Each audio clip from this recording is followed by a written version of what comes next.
停。另外一个上新的现场要继续来关心国民党总统初选的民调也未出来。即马传讲高雄市市长韩国瑜若是代表国民党出来选总统，安尼台北市市长郭文哲出来拼总统的机会会较悬。另外，时代力量党主席邱显智伫咧海外讲，这一届大选党员未当和郭文哲合作。郭文哲嘛有上新的回应，咱做伙来了解。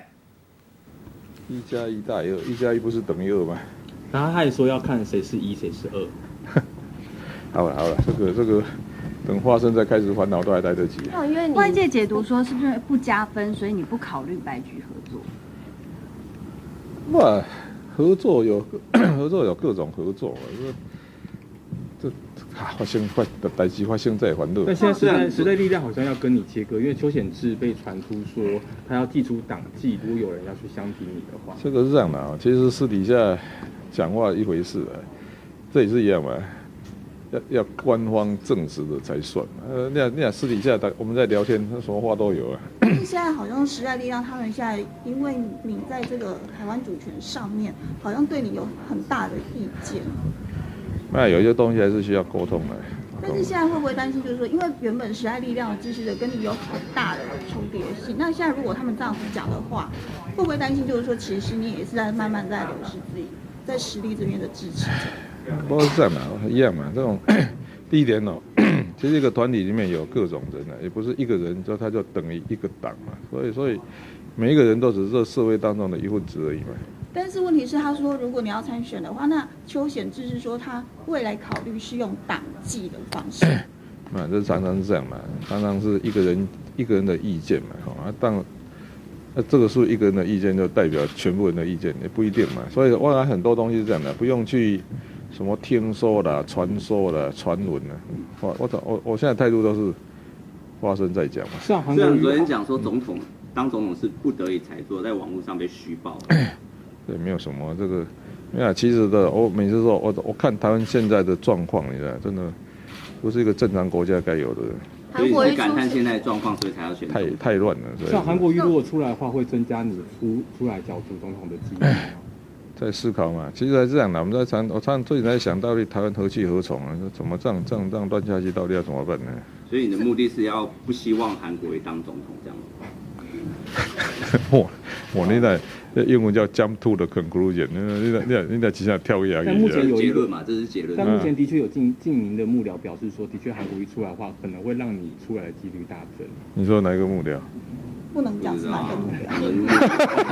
幕僚在放话。你们有很多幕僚。所以如果韩国瑜出来选的话，你比较会有优势吗？你觉得？哎呦，这个。奇怪，今天没有其他话可。其实韩国瑜出来选让你比较忧心，是不是？不是优势，是忧心。因为甚至有人解读韩国瑜出来，也许会变成4卡都啦，所以对你来说，说不定更有一些。这就是越来越乱嘛，就这样。这样想问一下，就是说现在就是中央在考虑要不要帮军公教调薪，你怎么看？你赞成帮军公教调薪吗？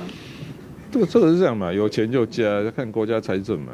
不过是这样的，低薪我一直认为低薪对整个经济是不好的，因为财富集中在少数人，他可以花的是不多嘛，财富比较平均分下去，那对整个那个倍数效果会比较好，所以就经济发展的倍数效果来讲，就是说其实低薪是不好的。那如果要调薪的话，台北市有这个钱吗？你说他加薪，我们付钱了？对，因为现在各县市都有意见，对，因为有一些县市他们说他们没有钱。哇，这个就要先讲好，这个加薪是谁要出钱的？如果是地方政府自己要出钱的话，怎么是我们？就是说他下 order 我们买单这样。所以不赞成。没有，这个是这样的，我觉得这样的，这个上一次好像加薪就是突然发现说。